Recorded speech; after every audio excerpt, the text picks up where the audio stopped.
ആദ്യമായിട്ട് ഉടമ്പടി എടുക്കുന്നത് എൻ്റെ മമ്മിയാണ്.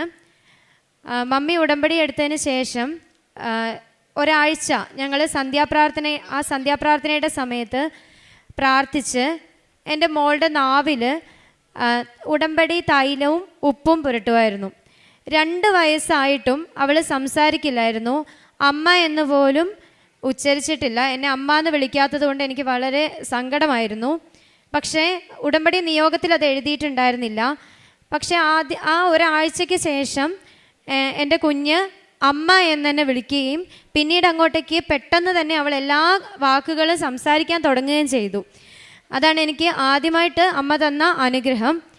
അതിനുശേഷം ഞാനും വന്ന് ഉടമ്പടി എടുത്തു.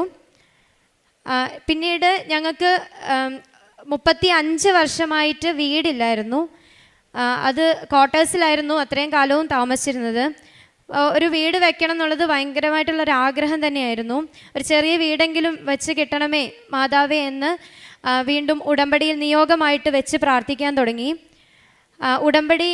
ഉടമ്പടിയുടെ നേർച്ച വസ്തുവായിട്ടുള്ള ഉപ്പ് ഞങ്ങൾ അവിടെ കൊണ്ട് വിതറി, സ്ഥലത്ത് കൊണ്ട് വിതറി. അതിനുശേഷം ഞങ്ങൾ പ്രാർത്ഥിച്ചു. എല്ലാ ദിവസവും രാവിലെ പ്രത്യക്ഷീകരണ പ്രാർത്ഥന ചെല്ലുമായിരുന്നു. ഞങ്ങൾ ഒരുമിച്ച് എഴുന്നേറ്റ് പ്രാർത്ഥിക്കും.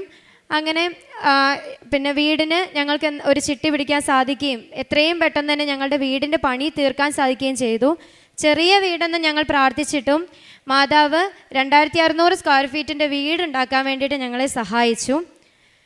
ഇനി അത് മാത്രമല്ല, ഞാൻ BEd കഴിഞ്ഞിട്ട് 4 വർഷം ആയി ജോലിയില്ലാതെ. അപ്പോൾ അതിനിടയ്ക്ക് ഞാൻ 2020 PSC എക്സാം എഴുതിയിരുന്നു. UPSC എഴുതിയതിൽ എനിക്ക് റാങ്ക് 24 തന്നെ വന്നിട്ടുണ്ടായിരുന്നു.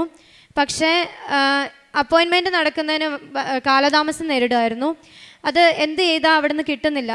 കുറേ ഞങ്ങൾ പിന്നെ പോവുകയും ഇതിന് വേണ്ടിയിട്ട് നടക്കുകയൊക്കെ ചെയ്തു. എന്തുകൊണ്ടാണ് ഇത് വൈകുന്നത് എന്നുള്ള രീതിയിൽ ഞങ്ങൾ കുറേ അന്വേഷിച്ചു. ഞങ്ങളൊരു 10 പേരുണ്ടായിരുന്നു. പക്ഷേ അപ്പോയിൻമെൻറ്റ് എന്ത് ചെയ്താൽ വരുന്നില്ലായിരുന്നു. ആ സമയത്ത് ഞാനത് 9ാം മാസമാണ് ഉടമ്പടി എടുത്ത് പ്രാർത്ഥിച്ചു.